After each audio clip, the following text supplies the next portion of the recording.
Now that we've designed our website, we've got to make it responsive, because these days, if you have a website, you need to make it responsive and accommodate on different web screens. So depending on the screen the visitor is coming in at, you always want your content to present properly or as designed to the user and get it presented.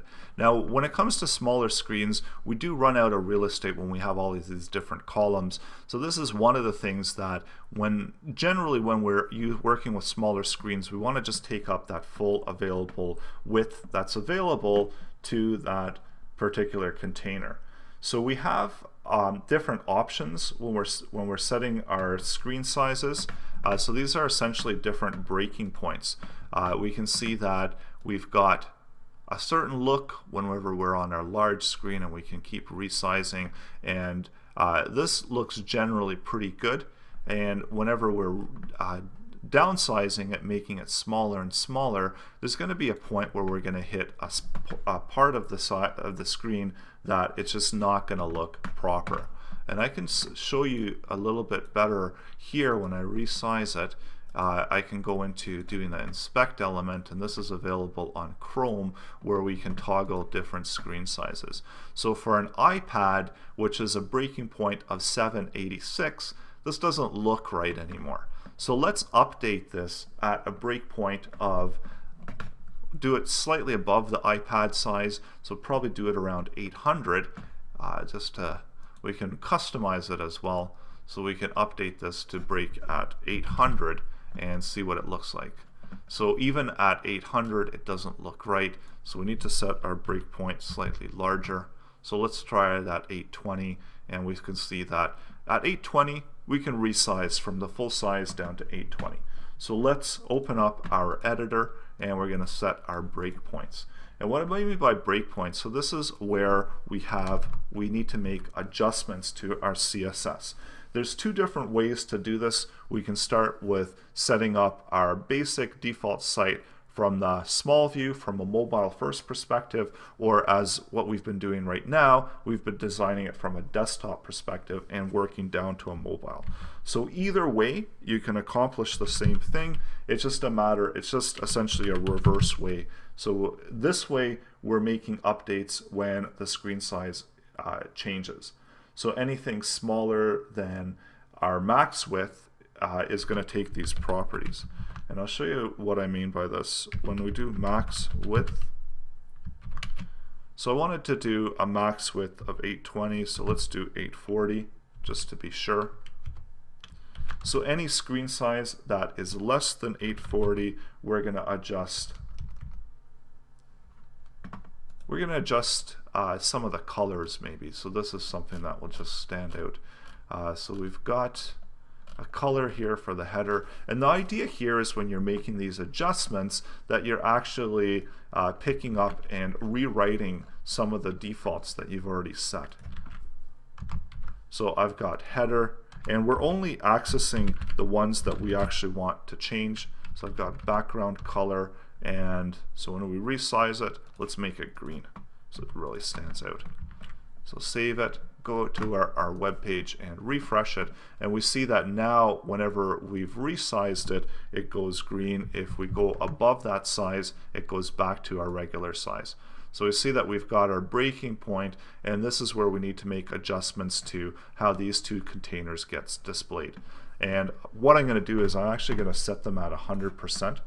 So let's go back into here and update our width and our container to accommodate those resizes. So maybe what we want to do too is we want to set our height, because of course our real estate is going to be really limited the smaller the screen size. So we're going to set it to auto height, and this will make it that so it doesn't take up that default sizing, and when we refresh it again, it should it's adjusting a little bit there. So it's auto hiding depending on the contents of there. And the reason that's happening is because we still got them set at absolute positions. So now we need to take care of that and update the sizing that we're presenting those elements in. So let's go ahead and open this up. and set up some positioning there for it. So scroll back up because I'm just trying to remember what I had called all of these. So I have one that I called logo. So when we resize, when we hit this size, let's take a look at logo, and instead of what we had originally, we had position of absolute. So we're going to update this, and we're just going to static position it. Instead of absolute, it's going to static position. And this is going to give us the ability to really set it position, to really present it as it would have by default without that refresh there. So now we've static positioned that, and we also need to take care of the navigation. We need to take care of the search as well. So let's update those to static positions as well. So our main container that we had absolute, and this is where we're kind of going back and forth, and we're just checking to make sure that we are actually picking up all of those positions as we required. So we've got, so we had our nav bar UL positioned at absolute, so let's get rid of that absolute positioning as well, and we'll update that to static. I could comma separate these, but just to probably need to make some additional changes to this as well. So let's see what this looks like now. So now it looks a little bit better for the mobile, for the smaller screens, and we're able to resize it. So now let's also update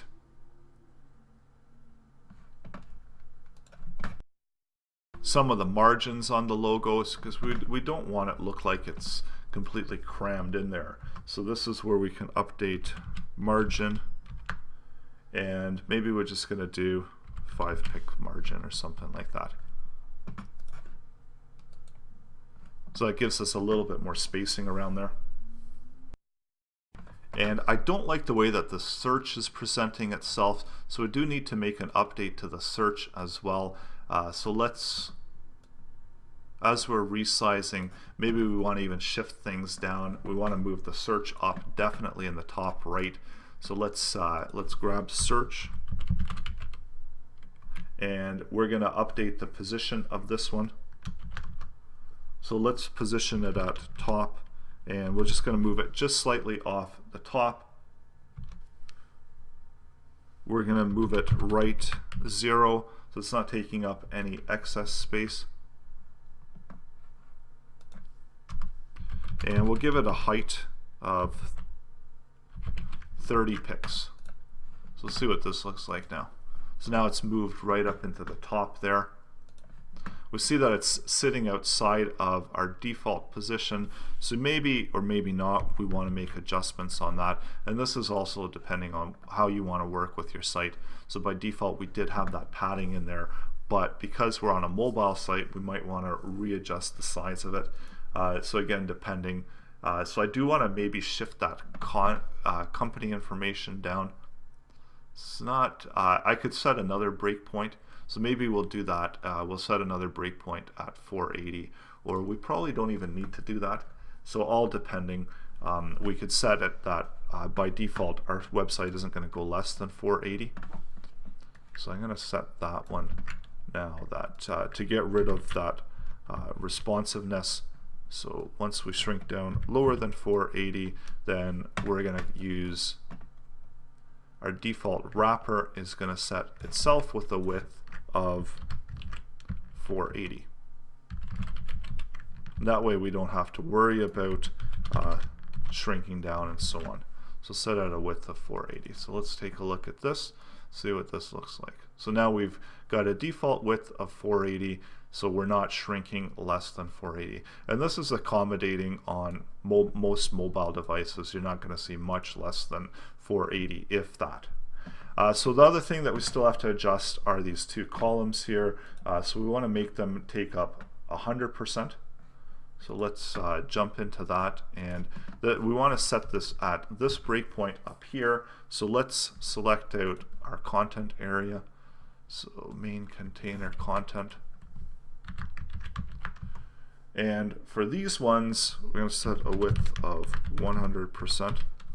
We're also going to update any margins that it might have, set them to 0, so it's not taking up any additional margins. And we can keep it floating.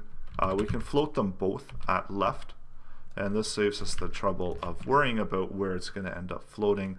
Just pull them over both to the left because we already have the clear on the footer, so we don't have to worry about anything else past that. So just margin width, and let's take a look at this now and refresh it. So now it's presented stacking one on top of the other. We still have our fat footer, which is organizing in the 3 different columns. So this is something that we could or could not adjust, again, depending on what we want to do with our website screens. Let's go back out to the responsive look and 480, and we can see that this is how our website is going to present itself. The next lesson, we're going to still update a few additional tweaks just to really make the website nice and stand out.